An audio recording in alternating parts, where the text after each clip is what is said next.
Everyone says they desire balance. Everyone says they seek fulfillment. But most individuals live in a constant state of conflict, pulled in numerous directions, swamped by duties, chasing goals that don't even feel aligned with who they really are. They glide through life checking boxes, hitting milestones, satisfying expectations. But deep down, there's a silent ache, a sensation that something is missing, that they're doing everything right on paper, and yet something still feels odd. Balance isn't about doing less. Fulfillment isn't about doing more. Both are about doing the right things in the right order for the right reasons. Most individuals are busy, not balanced. They're active, but not aligned. And they mix movement with meaning. They mix progress with peace. And because of that, they spend years in motion, but never truly reach somewhere. The fact is, equilibrium isn't something you find. It's something you build. It's something you decide. Fulfillment doesn't arise out of thin air. It's a consequence. It's a product of living in harmony with your values, your purpose, your energy, your truth. And most people never experience it. Not because it's impossible, but because they never stop to define it for themselves. They chase someone else's idea of success. They follow someone else's rhythm. They take on obligations that aren't theirs. They say yes when they mean no. They overlook what they need in order to meet what someone else expects. And over time, that disconnection develops dissonance, a subtle tension that shows out as fatigue, dissatisfaction, emptiness, worry. But it doesn't have to be that way. You can construct a life that feels whole, a life where ambition doesn't cancel out peace, where growth doesn't come at the cost of your soul, where you can triumph in your work without losing in your health, your family, your mental clarity. It's not a fantasy, it's a structure. And it's founded on choices, habits, and awareness. Because the fact is, balance and fulfillment are not something you chase. They are things you create through clarity, intention, discipline, and alignment. And if you don't choose those things unintentionally, your life will choose for you. Your time will be taken, your attention will be hijacked, your energies will be depleted. And one day, you'll wake up and discover you crafted a life that looked successful, but didn't feel successful. You deserve more than that. Not just more achievement, not just better comfort. You deserve serenity. You deserve to feel entire. And you can. But it won't happen by accident. It won't happen by default. It will only happen when you make it happen, when you determine that balance is not optional, that fulfillment is not a luxury, that your life is not designed to be a race you struggle through. It's designed to be a trip you build with significance. This is not about reducing your standards. It's about raising them. It's about refusing to succeed in one area while collapsing in another. It's about increasing what's possible, not only professionally, but personally, emotionally, spiritually. Because the people who live the most fulfilled lives are not the ones who had the most time. The folks with the fewest issues are those who have perfected the art of living well. They know how to create margin. They knew how to protect their energy. They knew how to say no to what didn't align and yes to what mattered most. They showed up for the people they loved without losing themselves. They established a life that wasn't simply full, but fulfilling. That's what this is about. 8 approaches to build balance and fulfillment. Not abstract notions, but genuine, practical principles you can live by. Principles that bring clarity, help you reset, and allow you to take control again. Because no matter how hectic life becomes, no matter how much pressure you encounter, no matter how far off track you feel, you can rebuild, you can recenter, you can design something better. The first method to establish balance and fulfillment is to get ruthlessly clear on your values. Not the values you think you should have or were told to care about, but your true values. The ones that count when no one is watching, that guide your decisions when things are rough, that define whether you feel proud of your life. Most people don't live by values, they live by default. They react to life, adjust to pressure, conform to what's in front of them. They become specialists at surviving but lose how to lead themselves. Because they never stop to clarify what matters most, they spend their lives chasing everything but what they actually care about. That's where imbalance begins. When what you do doesn't match what you think, when the way you live doesn't represent what you claim is vital. That gap produces stress, tiredness, burnout, anxiety. Not because you're weak, but because you're out of alignment. If you claim family important but you're never home, you feel it. If you say health matters but haven't made space for it in years, you feel it. If you say integrity matters yet sacrifice it for convenience or comfort, you feel it. That strain doesn't always emerge as guilt. It often feels like emptiness, a subtle voice alerting you something's alright. You don't need to be perfect.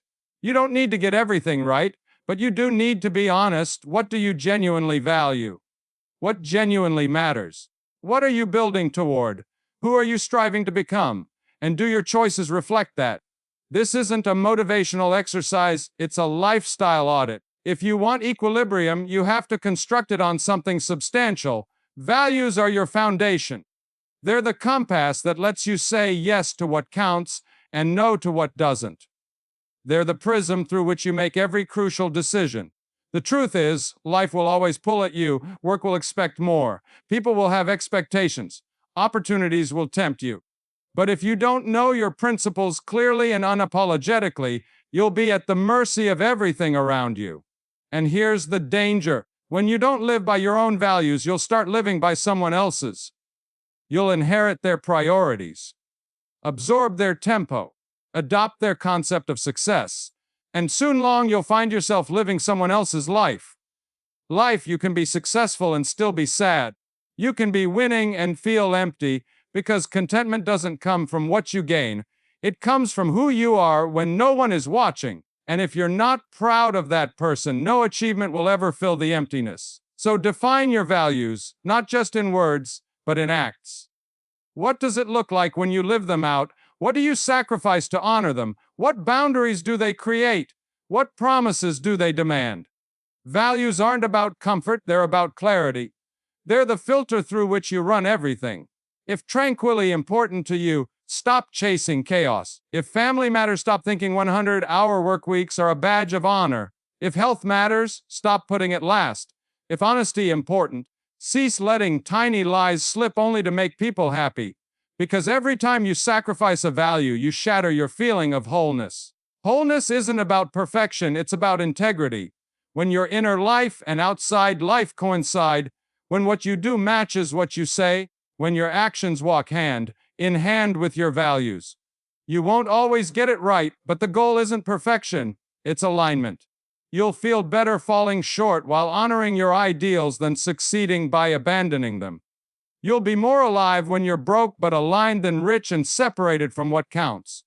Values bring clarity to every area of your life. They help build your schedule, pick your goals, analyze relationships, and decide where your energy goes. They simplify everything. Once you know what counts, you stop wasting time on what doesn't. And clarity is freedom. When you're clear on your principles, you don't need to please everyone. You don't need to justify your limitations or compare yourself to individuals running races you never intended to join. You know what game you're playing. You know what winning looks like. And that clarity allows you to show up fully without guilt, shame, or apology. But insight doesn't arrive quietly. You have to carve it out. Step back from the cacophony. Ask yourself honest questions and give honest answers. What season of life are you in? What matters most right now? What always matters? What do you need more of? Less of? What are you willing to walk away from to create something better? Once you have those answers, once you write them down, say them loudly, embrace them, you begin to rebuild. Slowly, intentionally from the inside out, you reestablish your routine, your energy, your habits. Every item of your life starts reflecting your truth. That's where balance begins.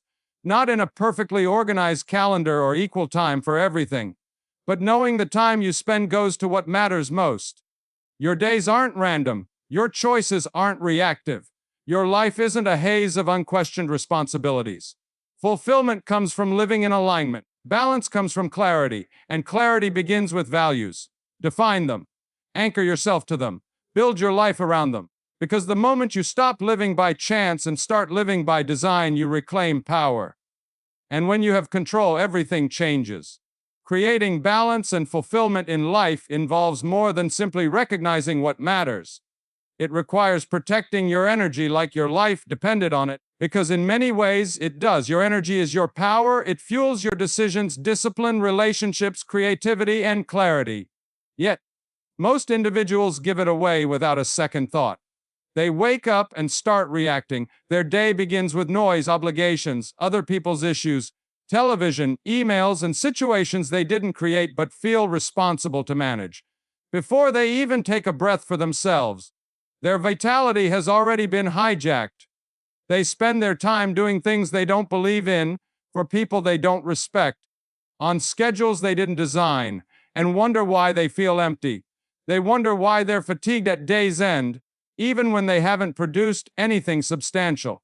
They wonder why burnout continues knocking, no matter how much they relax. The problem isn't always your schedule, it's how you expend your energy. You may have a packed calendar and yet feel enthusiastic if what you're doing resonates with your mission. But you can also have an empty day and feel fatigue if everything you do feels out of harmony with who you are. Energy management isn't only about sleep or rest, it's about limits, alignment, and honesty about what drains you, what fuels you, what renews you, and what breaks you down. Then making decisions that honor those realities, even if it makes others uncomfortable. You cannot establish a fulfilling life while constantly violating your own demands. You cannot keep balance by saying yes to everything. You cannot stay grounded if, every time you feel fatigued, you push harder instead of asking why you're running on empty. You need boundaries, not because you're selfish, but because you're responsible. You need to safeguard your morning, not because it's sacrosanct, but because it sets the tone. You need to say no, not because you're nasty, but because you're dedicated. You need to recognize your energy, not because you're fragile, but because you're focused. Start with the basics. Who do you give your time to? Who gets your best hours? What kind of talks are you having every day? Are they lifting you up or bringing you down? Are they sharpening your edge or dulling it? Are they aligned with your growth? Or are they a camouflage for procrastination, gossip, or complaining? What do you consume? The things you read? The words you hear? The messages you repeat to yourself? Every input affects your output. Garbage in, garbage out, knowledge in, clarity out, discipline in, momentum out. What you feed your mind determines how your mind operates. Then look at your habits. How do you begin your day? Do you start with intention or noise? Do you command the first hour or give it away to distractions? Because that first hour isn't just time, it's your foundation. It's when your nervous system calibrates, when your attention settles in, when you pick who you're going to be today. And if you give it away, if you don't give the first hour of your day to things that don't matter, emails, other people's problems. When you do, you hand over the driver's seat and let the world control your day. Once that happens, balancing becomes practically impossible. You need rituals, anchors, moments that bring you back to center. Maybe it's movement, solitude, prayer, writing, or simply breathing. Whatever it is, it must be yours, something no one can take, something that reminds you that you're more than a task doer, giver, or responder. You're a human being with a soul, with rhythm, with boundaries, and a desire for rejuvenation. No, that doesn't make you weak. It makes you wise. Strength without recovery is a short game. It burns bright and then goes out. Strength with rhythm survives. It lasts. And it builds something sustainable, something real. You don't have to be fatigued to be effective. You don't have to be overextended to be accomplished. You don't have to be everything to everyone to feel worthy. You can protect your energy and still be powerful. You can slumber without guilt. You can say no without apology. You can choose calm without compromising development. Energy isn't about doing more. It's about doing the right things with the correct intensity at the right moment. It's about cycles, peaks, recuperation, focus, detachment, reflection. If you don't design your life around those cycles, you'll pay the price later. Burnout doesn't usually occur from doing too much. It comes from doing too much of the wrong things for too long, without support, margin meaning. Balance isn't about doing less, it's about cutting away what doesn't belong. Take an honest look. What are your biggest energy drains? Which are you accepting because you fear conflict? Which have you rationalized because you feel they're temporary? Which rob from your family, your health, your peace every day? What would change if you cut them out? What if you safeguarded that space? What if you stopped sacrificing yourself for looks, approval, or commitments that were never yours to carry? You're not here to live exhausted. You're not here to barely make it. You're not here to burn out on the road to success. You're here to live well, to live full, to live present. And that starts with protecting what powers everything else, your energy. One of the greatest enemies of balance and fulfillment isn't chaos, it's separation. Disconnection from yourself, your inner voice, your mission. Because when you're disconnected, even a calm life feels heavy. Even a regular day feels frantic. Even surrounded by people, you can feel alone. Many think imbalance is about time, that if only they had more hours in the day, everything would fall into place. But extra time won't fix a life out of balance. You can clean your calendar and still feel buried. You can go on vacation and still feel restless. Exhaustion isn't necessarily physical, it's emotional and spiritual. It arises from living out of rhythm with your soul. You have to learn to reconnect, not only with your ambitions but with your truth. You have to know who you are. Beneath all the noise, beneath all the parts you play, beneath the demands, the titles, the ambition, the hustle, beneath all of that, there is a core, a voice, a rhythm, a truth that doesn't scream but speaks. And when you stop long enough to listen, you'll hear it. It's the part of you that knows when something feels strange, even if you can't describe why. It's the portion that understands when you're settling, when you're forcing, when you're faking. It's the portion that may stay quiet for years but never fades. It will whisper until you ultimately decide to listen. The thing is, most people never give themselves space to hear it. They fill every moment with noise, with distraction, with activity, with amusement, because silence is confronting, stillness is revealing. And when you slow down, the truth has room to surface. But if you want a life that feels balanced, not simply looks balanced, you must create time for reconnection. That doesn't mean retreating from your obligations, it means preventing the disappearance from yourself. It involves carving out room to be honest, to check in, to recall who you are and what you want. You need reflection, you need solitude, you need quiet time that isn't about production, isn't about output. It's all about reconnection, about recalibrating your inner compass. Because if you don't reconnect with yourself periodically, you'll keep straying. And the longer you wander, the harder it becomes to remember where you're even attempting to go. Reconnection doesn't always mean huge answers. Sometimes it's just space to breathe, to think, to feel, to weep, to dream. Sometimes it's not about fixing a problem. It's about remembering you're a person, not a computer. You are not merely what you produce. You don't have to earn rest. Your worth isn't measured in check marks. When you create that space, you begin to soften. You begin to come home to yourself. And from that place, decisions become clearer, pressure seems lighter, clarity returns. Because now you're not just reacting to life, you're responding to it from a point of totality. So ask yourself, when was the last time you sat with yourself without an agenda? When was the last time you checked in without judgment? When was the last time you got honest about how you're truly doing? Not how you say you're doing to keep the machine running.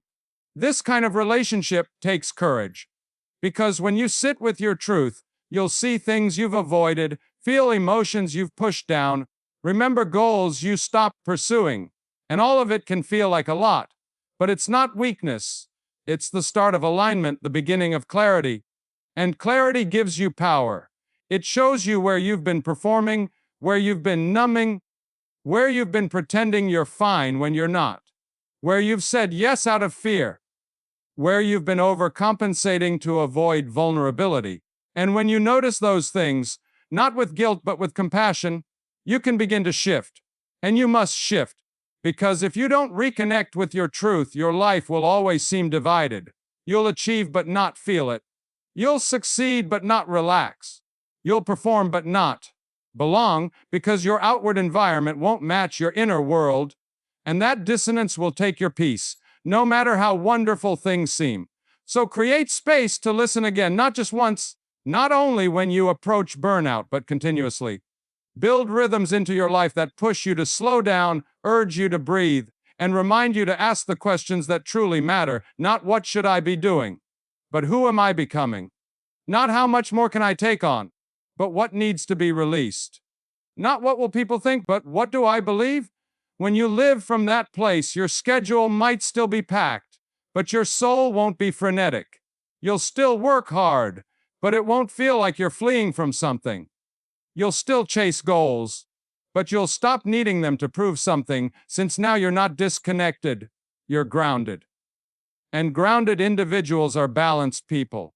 They know their values. They know how to maintain showing up without continually burning out. Not because their life is simple, but because they live in alignment. So pause, reconnect, get silent, get honest, and from that calm place, begin to reconstruct your life. Not from the outside in, but from the inside out. Creating balance and contentment isn't simply about managing time, protecting energy, or reconnecting with your values. It's about embracing the notion that life is seasonal. If you try to compel every season to look the same, feel the same, or yield the same outcomes, you will continuously feel behind. You'll continually feel like something's wrong, yet in reality, nothing is broken. You're merely expecting summer outcomes in a winter season. Most people regard life like a machine, always on, always outputting, always creating, always accelerating. But life is not mechanical, it's cyclical. It has patterns, phases, and flows. When you try to disregard that fact, you create imbalance. You grind when you should relax, force when you should listen, and struggle when you should be still. In doing so, you wear yourself down. There will be seasons of intensive labor, profound focus, and rapid growth, and those seasons matter. They build stuff. They propel things ahead. But there will also be seasons of introspection, recalibration, healing, and pruning, and those seasons count just as much. They prepare you. They reset you. They empower you from within. If you don't honor the season you're in, you'll constantly judge yourself by the wrong metrics. You'll feel guilty for requiring slumber. You'll feel embarrassed for slowing down. You'll compare your pace to folks in completely different seasons, and that comparison will take your tranquility, productivity, and perspective. Imagine assessing the health of a tree in winter by whether it's producing fruit. You'd call it broken. You'd assume it's underperforming. But that tree isn't failing, it's preparing. It's drawing in, conserving, restoring. If you cut it down because it didn't bloom fast enough, you'd be killing something that was never meant to bloom in that moment. You're the same. There are seasons when you won't feel motivated, not because you're lazy, but because your soul is begging for something different. There are seasons when your best looks different, not less, just different. There are seasons when growth, something is happening beneath the surface, quietly, invisibly, fiercely. But you won't learn to trust it unless you slow down enough to listen. Listening is pausing long enough to question, what season am I in? What is being requested of me? Not by the world, but by the truth inside me. Am I in a season of planting where little behaviors need my focus? Am I in a season of harvesting where I can leverage on momentum I've built? Am I in a season of pruning where painful deletions make place for something better?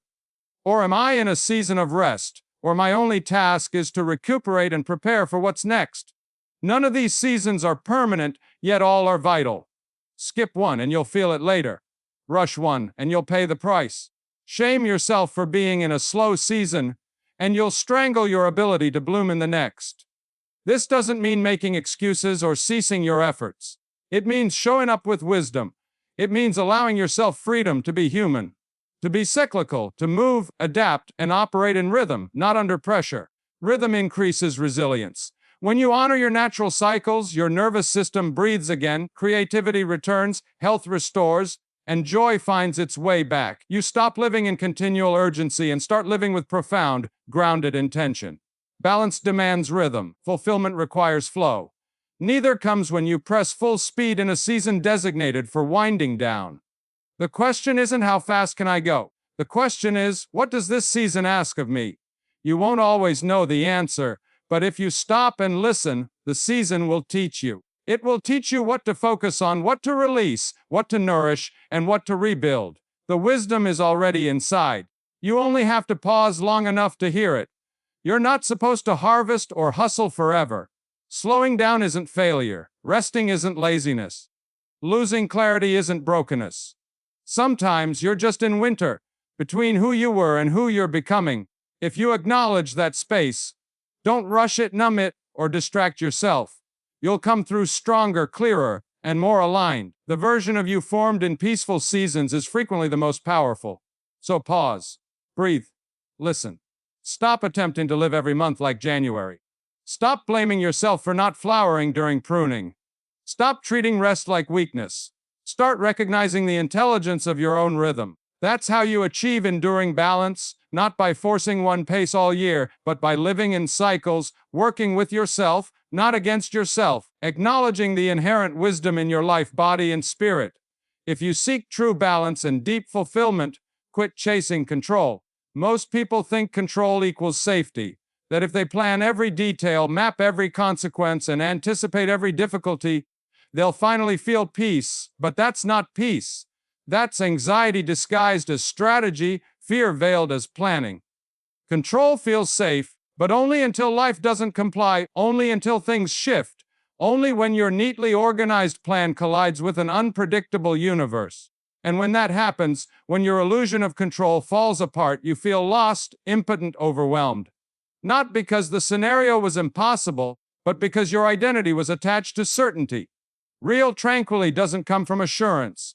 It comes from capacity, from knowing you can adjust, from trusting that no matter what occurs, you'll find your way through. That's what produces balance, not rigidity, but resiliency. Not forcing life into a shape, but learning to flow with its movement without losing oneself in the process. Fulfillment comes from progress, not perfection. The people who build the most complete lives aren't those with the ideal plan. They're the ones who know how to adapt. They know how to pivot without losing purpose. They know how to bend without breaking. They know when to loosen their hold and when to tighten their attention. So, what does flexibility look like in a balanced life?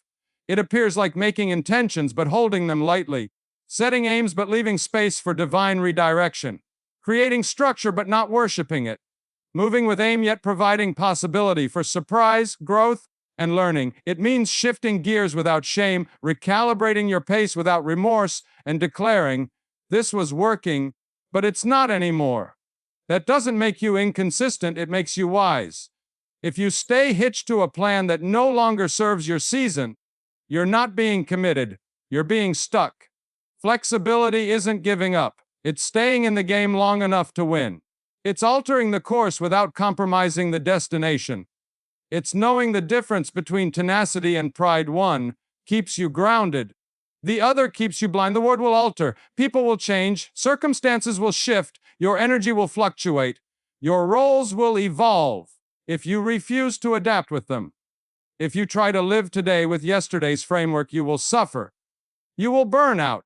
You will feel like everything's coming apart, when really everything is merely moving into a new rhythm. Flexibility doesn't mean chaos, it implies flow. It means understanding your foundation is robust enough that you don't have to micromanage every detail. It means trusting your character more than your calendar, your thinking more than your minute-by-minute to-do list. It involves letting go of results never totally under your control. It entails releasing timelines that no longer fit. It involves re-evaluating objectives that once benefited you but no longer reflect the life you're building now. Growth will constantly require you to release what feels familiar, and that's what most people fight. They cling to what once worked, what once seemed comfortable, what once defined them, even when it no longer aligns, even when it drains them, even when it obviously holds them back. Because letting go feels like failure. But in actuality, letting go is frequently the only path ahead.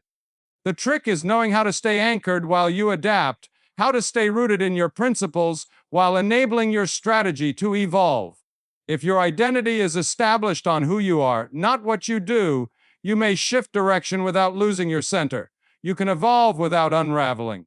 You can pivot without panic. You have to know the difference between what's vital and what's transient. Your purpose is crucial. Your character is crucial. Your standards, your values, your mission, they are the roots. But how you express them can evolve, must evolve, if you want to be balanced and fulfilled throughout time. What worked for you 5 years ago can hurt you today. What gave you structure then might suffocate you now. What inspired you before could no longer be enough. And if you're unable to pivot, unwilling to listen, you'll stay stuck not because you lack capacity, but because you lack humility to adapt. So ask yourself, where have I grown rigid? What am I holding to out of fear? Where do I need to loosen my grip and enable something fresh to emerge? Where have I confused control with clarity? Where have I mistaken routine with identity? The more honest you are with these questions, the more freedom you create. Because balance isn't just about standing motionless, it's about moving in rhythm. And you can't move if you're frozen by perfectionism. You can't move if your life is so tightly wrapped that one change ruins everything. Let rid of the idea that you have to get it all right.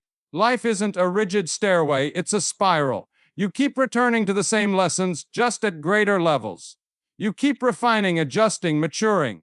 The people who succeed are those who give themselves permission to evolve. Hold your vision tight, but hold your plans loosely. Stay devoted to your aims, yet adaptable in your tactics. Trust your direction, but be open to modify your pace. Because balance and fulfillment aren't found in controlling everything. They're found in trusting yourself enough to let go. Fulfillment doesn't just come from what you get, it comes from what you give. Balance isn't just about managing your life. It's about contributing to others in a way that improves your sense of significance. One of the most neglected paths to ultimate fulfillment is service. Not the sort that drains you, not the kind anchored in responsibility or guilt, but the kind that comes from overflow, from harmony, from purpose. There's a reason people who serve others truly generally report higher happiness. When you serve from your strength, you extend your soul. When you serve from your gifts, you reaffirm your. When you serve from your truth, you grow your impact. Impact is one of the deepest sources of fulfillment. We were not created to live secluded lives. We were not designed to spend our days thinking solely of ourselves. We were wired for contribution, connection, and legacy. When you neglect that wiring, you may build success, but it will feel hollow. You may attain your ambitions, but they'll feel hollow. Success without service is achievement without meaning. That doesn't mean you give everything away. It doesn't mean you sacrifice yourself in the name of helping others. True service doesn't weaken you, it increases you. It wakes something inside you that no amount of personal wealth can match. But for service to provide fulfillment, it must come from authenticity. You must serve from alignment, not performance. You must donate because it reflects who you are, not because it's a plan for validation. The moment service becomes about how it looks instead of how it feels, it fractures your center. So ask yourself, where am I giving from? Is it from a place of delight or fear? From truth or performance? Am I doing this to contribute or to be seen? To express my spirit or to earn my worth? Because when you give from the proper place, you burn brighter. You feel more alive, more connected, more whole, not because of praise, but because you are being useful, honest, and the person you can be proud of when you put your head down at night. Service offers perspective. When you focus entirely on your issues, stress, and goals, your world shrinks, your energy becomes self-contained, and your mind loops on the same anxieties. But when you reach out, check on someone, offer encouragement, or help carry another's burden, you make room. You break the cycle. You lift yourself as you lift others. Fulfillment is rarely discovered in isolation. It's formed in contribution. Balance isn't always about subtracting. It's occasionally about adding something that gives your life weight and meaning. Not more pressure, but greater purpose. This doesn't require a stage, a platform, or a precise strategy. Sometimes service is checking in with a friend. Sometimes it's turning up for family when they're fatigued. Sometimes it's leading by example and quiet. Sometimes it's being constant when everyone else is inconsistent. Sometimes it's doing what's right when no one's watching and never wanting recognition. That kind of contribution, quiet leadership, is typically what impacts lives the most. Not with speeches, but presence. Not extravagant gestures, but reliability. Not perfection, but sincerity. Your life has power, your voice, your story, your energy. These are tools of transformation. But you must employ them not for acclaim, but for impact. The people who are most fulfilled are those who dedicate their lives into something bigger than themselves. They know purpose isn't just personal, it's shared. Your gifts weren't granted merely for your own gain, they were given to make a difference. So you may uplift others, encourage others, heal others, push others, remember others, and when you live that way, you build legacy, you make ripples. You develop something that outlasts your schedule, your productivity, your KPIs. You produce significance that can't be measured in hours, dollars, or followers, meaning that's felt, not calculated. That's what service can accomplish. That's what contribution unleashes. It provides your life a rhythm no amount of personal accomplishment can imitate. It brings back your why when the what gets heavy. It centers you when the road feels overwhelming. It reminds you that you're here for more than just checking off goals. You're here to leave people better than you found them. And that doesn't demand perfection. It requires presence. It demands intention. It needs being willing to show up as you are and pour out all you've got, even if it doesn't feel like much. Because sometimes your modest offering is exactly what someone else needs to keep going. So structure your life with room for service, not as an afterthought, but as a pillar. Make space for giving, not just getting. Make space for impact, not just income. Make space for legacy, not just lifestyle. Because when you live that way, you don't just feel fulfilled. You become someone worth following. If you want a life of balance and fulfillment, you must learn how to manage expectations. Not just the ones others place on you, but the ones you place on yourself. Because expectations shape emotion, expectations form pressure. And if left unaddressed, expectations may convert your entire existence into a continual sense of disappointment, even when things are going well. Most people are exhausted, not because life is too hard, but because their expectations are too inflexible. They've built a picture in their mind of what things are supposed to look like, and anytime reality doesn't match it, they feel like they're failing. They feel broken, not because something is wrong, but because they expected something different. You expected your career to flourish faster. You expected your marriage to feel easier. You expected your development to be smoother. You anticipated to feel happier, more accomplished, more anchored by now. And because your life doesn't fit that picture, you're suffering. Even if the reality you're living isn't horrible, the gap between anticipation and experience is producing anguish. But what if the problem isn't the experience? What if the problem is the expectation? What if the thing making you feel behind isn't your pace but your comparison? What if the pressure you feel isn't coming from your life, but from the tale you're telling yourself about what your life is meant to be by now? This doesn't mean you cease having standards. It doesn't mean you stop aiming high. It means you start leading with perspective. It means you start holding your expectations loosely enough that they don't choke your thankfulness. Because when expectations become fixed, they rob you of presence. They keep you fascinated with what's missing. They blind you to what's working. They imprison you in a mental loop of never enough. And there's no balance in that place. There's no fulfillment in that place. Because no matter how far you travel, it's never far enough. No matter what you achieve, it's never impressive enough. No matter how much you grow, you're still. If you feel behind in your own mind, remember, to find peace, you must separate progress from perfection. You must separate reality from illusion. Stop evaluating your journey by timelines that were never anchored in fact. Who told you that you had to have it all figured out by now? Who said setbacks meant failure? Who said slow seasons meant you were off track? Sometimes your greatest breakthroughs come disguised as delays. Sometimes the detour is your development. Sometimes the waiting is wisdom. And if you're so focused on achieving the objective, you'll overlook the transformation happening along the route. Fulfillment isn't found when everything goes according to plan. Fulfillment is found in learning how to alter your expectations without sacrificing your standards, in learning how to say, "This isn't what I expected, but maybe it's what I needed." In learning how to stay open when life doesn't cooperate, and learning to appreciate the process, not just the payout. Yes, that's challenging, since we all desire certainty. We want progress to feel linear. We want our efforts to pay off in real time. But life doesn't operate that way. Growth isn't neat. Success isn't a straight line. Healing isn't predictable. It's messy and uncomfortable, but necessary. If you're always burdened down by expectations that don't fit reality, you'll never feel balanced or fulfilled. Your mind will continuously oppose the current moment. And the more you fight the moment, the more disconnected you become from your life.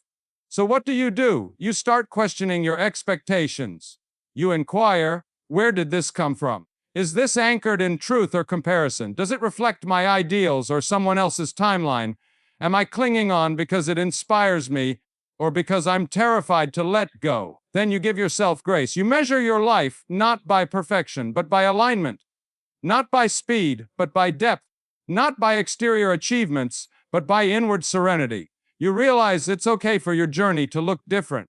It's okay for your progress to be unconventional. It's okay for your timeline to be yours. When you do, something remarkable happens. You feel lighter, more present, more grateful. Not because life got easier, but because you stop condemning yourself for circumstances beyond your control. You start noticing what's working. You celebrate small wins. You give yourself credit. You appreciate the work, not just suffer it. In that shift, you build motivation rooted not in lack, but in joy. Discipline fueled not by shame, but by vision. This isn't about lowering your standards. It's about anchoring them in reality, building your goals on a foundation strong enough to carry your weight, not one that crumbles when life doesn't meet your expectations. Balance comes from the freedom to change without falling apart. Fulfillment comes from the grace to develop without losing yourself. You fall behind and both begin the instant you stop worshiping perfection and start honoring your own path.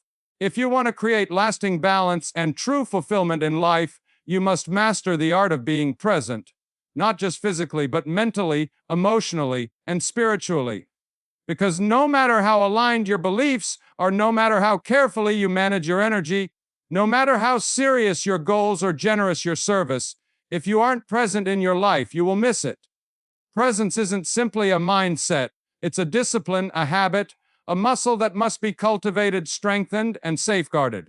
In a world engineered to scatter your focus, everywhere you turn there's a distraction, a commercial, a headline, a demand for your attention. Without intention, you start reacting to life instead of living it. And when that happens, when your body is here but your mind is somewhere else, you disconnect from what creates joy, your senses, your people, your peace, the small sacred moments that make life rich, even when they're quiet, even when they're simple. We think fulfillment comes only from something big or impressive, but much of what fills you is small. The sound of laughter at the dinner table, the way your breath feels in morning light, the quiet satisfaction of finishing what you promised, the feeling of giving full attention to someone who needed it, the peace of knowing you didn't rush but lived your day. Most people miss these moments, not because they aren't there, but because they're never still long enough to feel them. They live in the past, rehearsing mistakes, regrets, or talks already done, or race into the future seeking ambitions and fixing issues not yet reached. In that hurry, they lose the only spot where life genuinely happens now. Being present isn't about doing less, it's about doing what you do with your whole self. It's slowing down enough to engage fully with the moment in front of you. Not simply as a step to an end, but as an experience to feel, a memory to construct, a breath to receive. Presence isn't just mindfulness, it's integrity. If your body's with your family but your mind is at work, you're not truly there.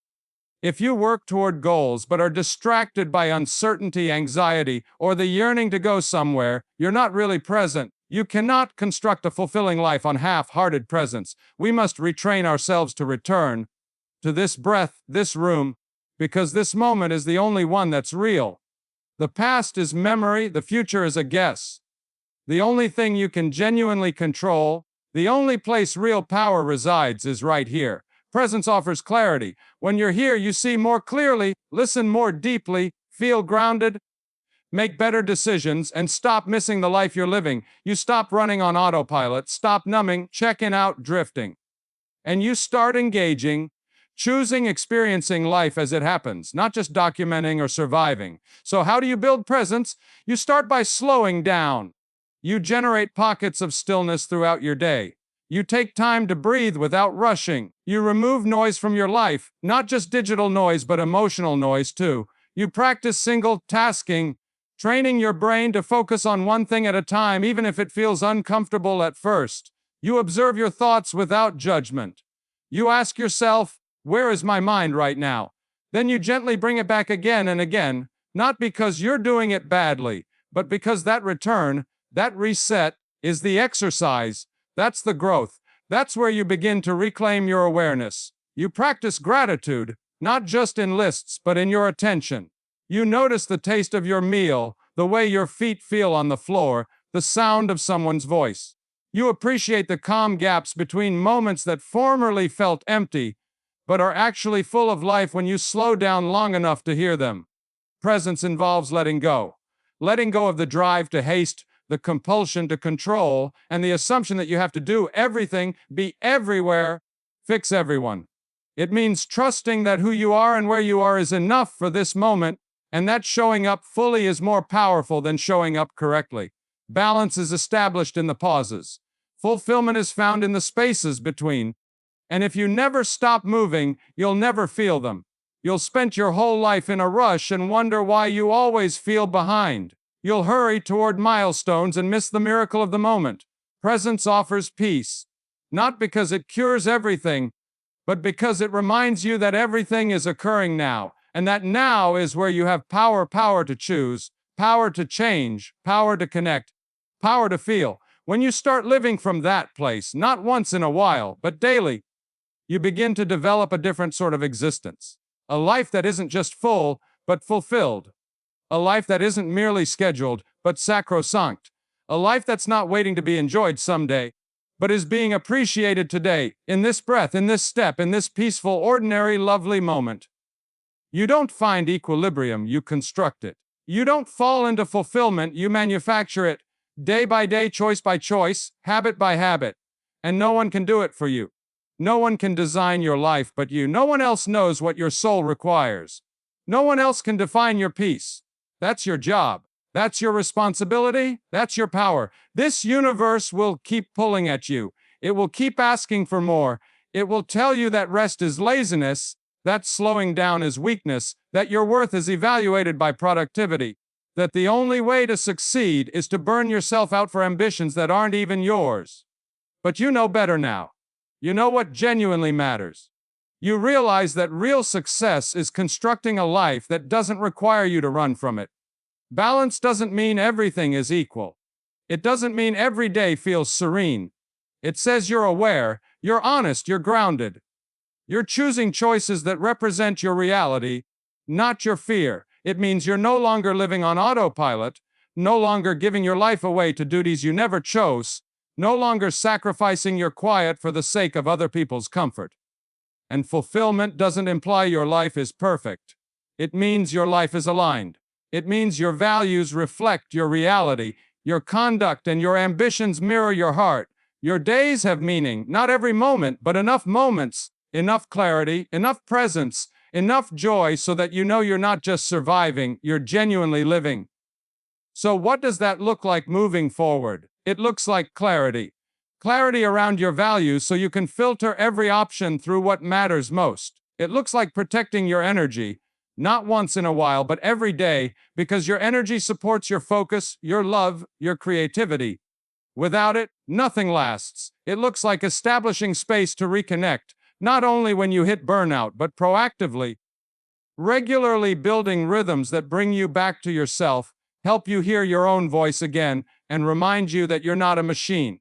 You are a human being with a body, a spirit, a rhythm. It looks like honoring the season you're in, not fighting it, rushing it, or criticizing it, just being in it, learning from it, allowing it shape you and teach you what no podcast, book, or plan ever could. Because the wisdom of your own life is more potent than anything you'll read in a headline. It looks like staying flexible, letting go when the plan no longer fits, pivoting when the old version of you holds back the new one, loosening your grip on control and tightening your grip on trust. Because what matters most won't always show up as you expect it, and if you're too rigid, you'll miss it. It looks like serving, giving, contributing. Not to earn your worth, but because you've recalled it, because you're full, and because a meaningful existence is based not just in what you produce for yourself, but in what you help others become. It looks like managing expectations, evolving your timeline, letting go of the fantasy of what your life was intended to be, so you can completely step into the one blossoming right in front of you. The one that's quieter, slower, maybe even simpler, but more honest, more beautiful, more you. And it looks like being present, really present, because life isn't happening later. It's happening now in your breath, your decisions, the time you spend with loved ones, and in how you treat yourself when no one's watching. That's your real life, and it's worthy of your whole attention. This is not a one-time shift, it's a daily return, a daily remembering, a daily determination to live well. Not flawlessly, but fully. Because at the end of the day, your peace isn't found in how much you did, but in how well you lived. And when you look back, you won't recollect the mayhem you escaped. You'll remember the moments you were totally there. You were made for this sort of life, one with depth, with meaning, with balance. Not because everything was easy, but because you decided to live in alignment. One with fulfillment. Not because everything went according to plan, but because you chose to live it with intention.